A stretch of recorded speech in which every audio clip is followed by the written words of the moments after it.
Hello students. So after completing second video, we had to third video in which we are discussing today of factors influencing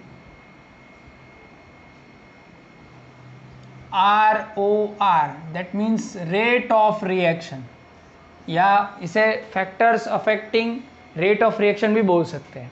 ठीक है, कौन कौन सारे factor हैं जो particular reaction के रेट पे क्या कर सकते हैं, इफेक्ट कर सकते हैं। ठीक है, तो फर्स्ट जो है यहाँ पे आएगा कंसंट्रेशन।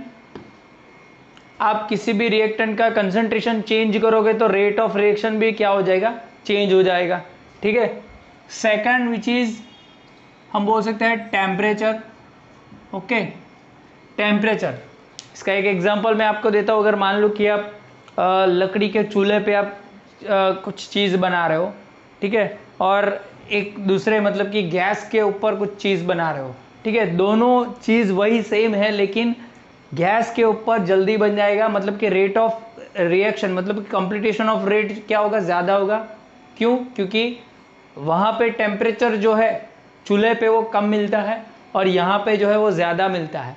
ठीक है, क्यों? क्योंकि वहाँ पे ज़्यादा मतलब कि कंबशन जो होना चाहिए उतना टेम्परेचर जो है वो चूल्हे पे नहीं आता है, और ज़्यादातर जो है वो पूरा अनकार्बन्ड हो जाता है, मतलब कि ऑक्सीडाइज जो फ्लेम होनी चाहिए वो नहीं होती है, ब्लू फ्लेम नहीं होती है। ठीक है, तो टेम्परेचर भी कम होता है, लेकिन यहाँ पे क्या है, कंप्लीटली इसका जो है वो बर्न आउट होता है गैसेस का। ठीक है, तो वैसे क्या होगा कि यहाँ पे जल्दी कोई भी चीज़ आप फिर चाय बना लो या फिर कुछ भी बना लो, वो जल्दी हो जाएगा, मतलब कि इनडायरेक्टली हम टेम्परेचर उसे ज़्यादा दे रहे हैं यहाँ पे।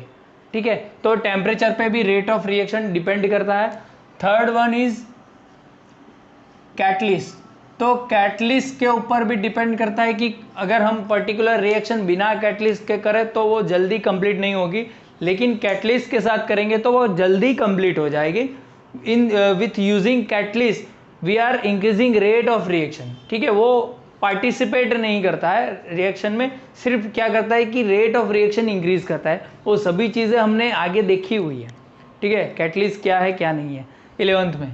ओके, तो यहाँ पे हम फर्स्ट जो है वो कंसंट्रेशन के बारे में देखेंगे कि कंसंट्रेशन कैसे अफेक्ट करता है, इन्फ्लुएंस करता है on rate of reaction, ROR बोलते हैं इसको। ठीक है, तो यहाँ पे हमारी NCERT में दो चीज़ें हैं, एक है रेट लॉ एंड दूसरा है लॉ ऑफ मास एक्शन। ठीक है, रेट लॉ और लॉ ऑफ मास एक्शन, ये दोनों चीज़ें जो है वो आज क्लियर आउट करेंगे, रेट लॉ और लॉ ऑफ मास एक्शन। तो पहले हम रेट लॉ के बारे में बात करेंगे। ठीक है, रेट लॉ के बारे में बात करेंगे। तो पर्टिकुलर कोई भी रिएक्शन की बात करो, अगर मान लो कि मैं एक रिएक्शन ले लूं,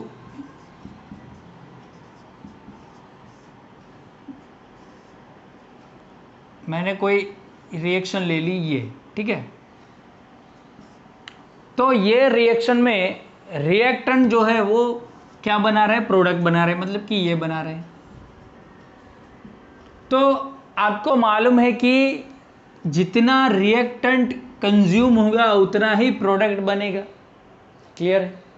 जो हमने आगे देखा हुआ था कि रेट ऑफ रिएक्शन जो है वो हमने फाइंड किया था कि कंसंट्रेशन इन दोनों इनका जो भी कंज्यूम होगा, decrease of concentration of reactant upon time taken. ठीक है, या फिर increase of product concentration upon time taken. तो यहाँ पे हम बोल सकते हैं कि ये दोनों चीज़ ले लो या ये प्रोडक्ट की चीज़ ले लो, दोनों सेम ही है। ठीक है, रेट ऑफ रिएक्शन फाइंड करने के लिए। अच्छा, एक दूसरी बात, यहाँ पे ये चीज़ क्या है, ये भी हमने आगे पढ़ाई हुई, ये क्या है, दीज आर, यहाँ पे लिख लेता हूँ, these are stoichiometric coefficient, metric coefficient. ठीक है, ये क्या है, स्टोक्योमेट्रिक कोएफिशिएंट है। ठीक है, दिस वन इज ऑल्सो।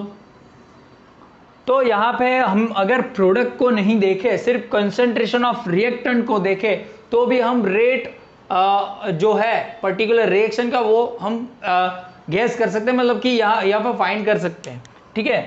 तो रेट लॉ क्या बोलता है कि पर्टिकुलर रेट लॉ जो है देखा गया है कि अगर इसके ऊपर भी डिपेंड करता है, मतलब कि a/a, अब ये समझाऊंगा आगे, इक्विलिब्रियम कांस्टेंट में भी आ गया है ये चीज़, ठीक है।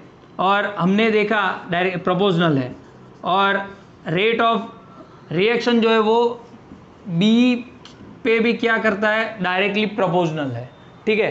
दोनों की बात करें तो सीधे हम ये लिख सकते हैं, दोनों से क्या है, डायरेक्टली प्रोपोर्शनल है, ठीक है, डायरेक्टली क्या है, प्रोपोर्शनल है, ठीक है। अभी आगे देखते हैं। अभी अगर प्रोपोर्शनल निकाल दे तो क्या हो जाएगा, के ए बी, ठीक है।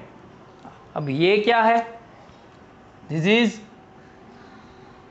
Reaction constant, rate constant, sorry reaction नहीं, रेट कांस्टेंट, या फिर हम बोल सकते हैं इसे स्पेसिफिक कांस्टेंट, स्पेसिफिक कांस्टेंट भी बोल सकते हैं।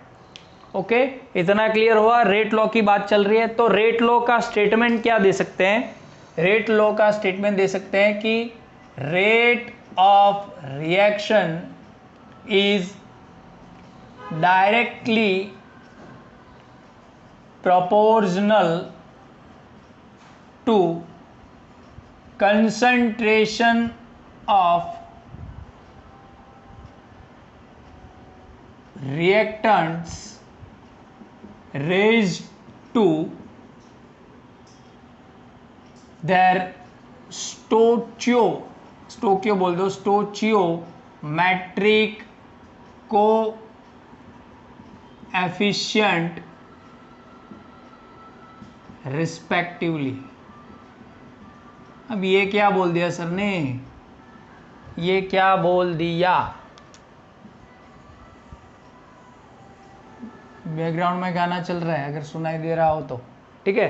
तो रेट लॉ क्या बोल रहा है कि रेट ऑफ रिएक्शन जो है, मतलब कि ये, ठीक है, ये रेट ऑफ रिएक्शन ये डायरेक्टली प्रोपोर्शनल है, ये रिएक्टेंट के क्या, कंसेंट्रेशन के ऊपर, कंसेंट्रेशन ऑफ रिएक्टेंट, सॉरी यहां पे ऐसा आएगा, raise to their stoichiometric coefficient.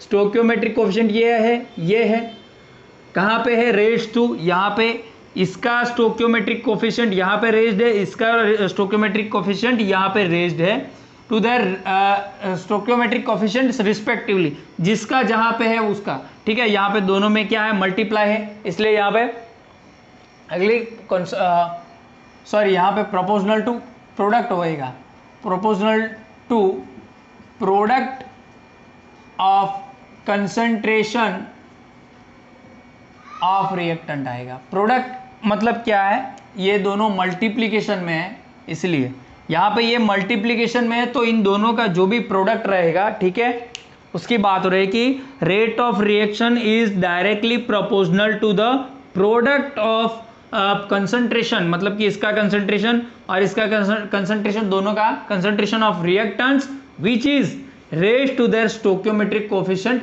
Respectively, मतलब कि जिसका जो होगा उस पे रेज होगा, मतलब कि ये जो है वो पावर में चले जाते हैं, वो आपको मालूम है। इक्विलिब्रियम कांस्टेंट में जब आप ये शो हुआ था तब भी बोला था, प्रोडक्ट अपॉन रिएक्टेंट के बारे में जो इक्वेशन हमने देखा था 11th में, वो भी वहां पे भी ऐसा ही था, वही है यहाँ पे, ठीक है। तो पहले ये देख लेते हैं कि ये जो है यहाँ पे देखिए, ये चीज़ क्या है, यहाँ पे क्या बोली जाती है, मतलब कि ये जो ब्रैकेट में है इसे बोला क्या जाता है, इसे बोला जाता है एक्टिव मास बोला जाता है। क्या बोला जाता है, एक्टिव मास, ठीक है। अब एक्टिव मास क्या है, तो अगर मान लो एक एग्जांपल ले लो कि आप जो है अभी एक बाल्टी में, बाल्टी तो नहीं, आप पानी गर्म कर रहे हो गैस पे, ठीक है। तो एक तपेले में आप पानी गर्म कर रहे हो, तो नॉर्मली हमने सेकंड चैप्टर में सॉल्यूशन में देखा था कि इवापोरेशन जो होती है प्रोसेस, वो पर्टिकुलर लिक्विड के सरफेस पे होती है।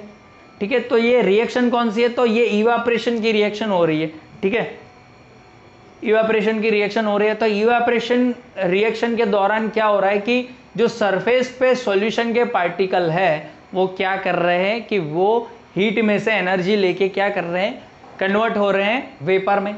ओके, लेकिन अंदर के, मतलब कि सॉल्यूशन के अंदर के पार्टिकल जो है अभी रिएक्शन में जो है वो पार्टिसिपेट नहीं किए हैं। ठीक है, कब करेंगे, तो जब सरफेस के पार्टिकल इवापोरेशन हो जाएगा उसका, तब जाके वो सॉल्यूशन के अंदर के सरफेस पे जाएंगे और सरफेस पे जाने के बाद ही क्या करेंगे, वो वेपर में कन्वर्ट होंगे। ठीक है, इसका मतलब है कि पर्टिकुलर रिएक्शन में जो रिएक्टेंट का जो भी मास पार्टिसिपेट किया होगा रिएक्शन में, ठीक है, वो एक्टिव मास बोला जाएगा। ठीक है, तो इसे बोल सकते हैं active mass it is the mass of reactant which is active in a chemical reaction। ठीक है, कोई केमिकल रिएक्शन में एक्टिवली पार्टिसिपेट किया होगा, ठीक है, वो एक्टिव मास बोला जाएगा। क्लियर? ओके, इसको एक्टिव मास बोलते हैं, इनको एक्टिव मास बोलते हैं, या फिर इन्हें हम कंसंट्रेशन भी बोलते हैं। क्यों कंसंट्रेशन बोलते हैं? अरे यहां पे लिखा हुआ है rate of reaction is directly proportional to product of concentration of reactants. तो ये क्या है, ये भी कंसंट्रेशन ही है। तो कंसंट्रेशन बोल दो या एक्टिव मास बोल दो, दोनों सेम ही है। ठीक है, अब इसको फाइंड करना हो, ठीक है, एक्टिव मास को फाइंड करना हो तो number of moles upon given volume. ठीक है, ये इक्वेशन है जो हम बोल सकते हैं कि मोलारिटी का इक्वेशन है, वही है, क्योंकि मोलारिटी में भी क्या है, 1 मोल कंसंट्रेशन ही है। तो गिवन मोल मतलब कि यहाँ पे वॉल्यूम होगा और यहाँ पे क्या होगा, नंबर ऑफ मोल्स होगा। ठीक है, यहाँ पे ज़्यादा क्लियर आउट नहीं करूँगा मैं। Okay, clear? तो इसकी बात तो हो गई। अब ये क्या है, तो इसकी बात भी कर लेते हैं।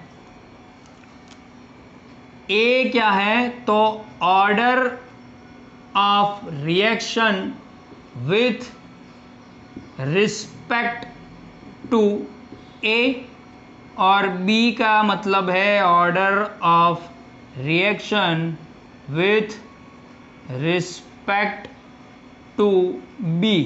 ठीक है, इसका मतलब क्या है, ब्रैकेट में डाल देते हैं।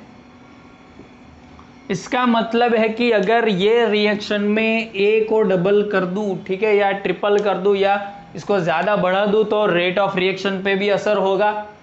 ठीक है, अगर इसको मैं ज़्यादा कर दूं तो भी रिएक्शन की रेट पे क्या होगा, इफेक्ट होगा। ठीक है, तो ये order of reaction with respect to A है, और ये जो है वो order of reaction with respect to B है। क्लियर? ओके, रेट लॉ की बात चल रही है, अभी पूरा रेट लॉ ही समझा रहा हूँ यहाँ पे। ठीक है, ये जो है रेट लॉ, ये जो हमने लिखा, इसको अगर हम डिनोट करें तो हम ऐसे डिनोट कर सकते हैं, R or R is directly proportional to k A raise to A B raise to B. वही यहाँ पे लिखा हुआ है, देखो, ये जो है वो रेट लॉ इक्वेशन बोल सकते हैं, इसको क्या बोल सकते हैं, rate law equation. Okay, clear? इसमें कोई डाउट होना ही नहीं चाहिए। ओके, अभी लॉकडाउन चल रहा है तो सुबह सुबह उठेंगे या नहीं उठेंगे मालूम नहीं अभी। ठीक है, कोई एनर्जी नहीं, कुछ नहीं। ठीक है, अभी सब बहुत ही लेज़ी बन जाएंगे। ठीक है, किसी को पढ़ना चाहिए, किसी को नहीं पढ़ना, क्या करेंगे पढ़ के, ऐसा भी ख्याल आएंगे दिमाग में। ठीक है, तो हमें ऑलवेज एक्टिव रहना है, हेल्थी रहना है, एक्टिव रहना है। ठीक है, ऐसा नहीं है कि घर पे ही बैठे हो तो आप लेज़ी बन जाओगे। Okay, clear? ओके, चलो, रेट लॉ तो पता चल गया।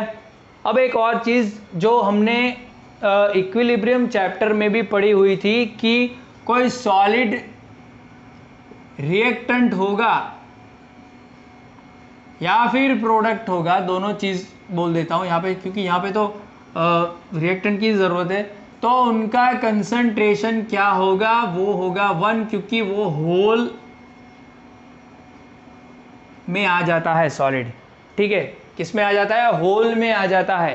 ठीक है, इसका मतलब क्या है कि अगर मान लो कि यहाँ पे मैं ले लूँ कि 2A which is liquid plus 3B which is solid which makes 5P which is liquid बोल दो, तो अगर इसका रेट ऑफ रिएक्शन हमें देखना हो वो डायरेक्टली प्रोपोर्शनल होगा, क्योंकि ये क्या है, सॉलिड है। तो सॉलिड का हम क्या लिखते थे, 1 लिखते थे इक्विलिब्रियम चैप्टर में, क्योंकि हमने जब लिखा था, आपको मालूम होगा कि एक का मतलब कि एक को हम लिख नहीं सकते, अगर लिखेंगे तो क्या हो जाएगा, इसका जो a⁻² हो जाएगा, इसका क्या हो जाएगा b⁻3, लेकिन ये तो 1 होगा क्योंकि ये तो सॉलिड है, तो 1⁻3 क्या होगा, 1 ही होगा, इसलिए इसको इग्नोर कर देते थे। अगर सॉलिड की चीज़ होगी तो उसको क्या कर देते थे, इग्नोर कर देते थे। ठीक है, क्लियर, समझ में आ गया। अगर कोई सॉलिड होगा तो उसका कंसंट्रेशन क्या हो जाएगा, 1 हो जाएगा, क्योंकि वो पूरा एक होल कंपाउंड उसे बोल सकते हैं, तो उसका कंसंट्रेशन कोई नहीं आएगा। कंसंट्रेशन मतलब कि नंबर ऑफ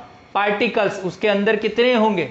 ठीक है, क्लियर, तो ये लिख लीजिए। आगे हम चलते हैं लॉ ऑफ मास एक्शन पे। रेट लॉ जो है वो पढ़ा दिया, अभी आगे चलते हैं लॉ ऑफ मास एक्शन पे।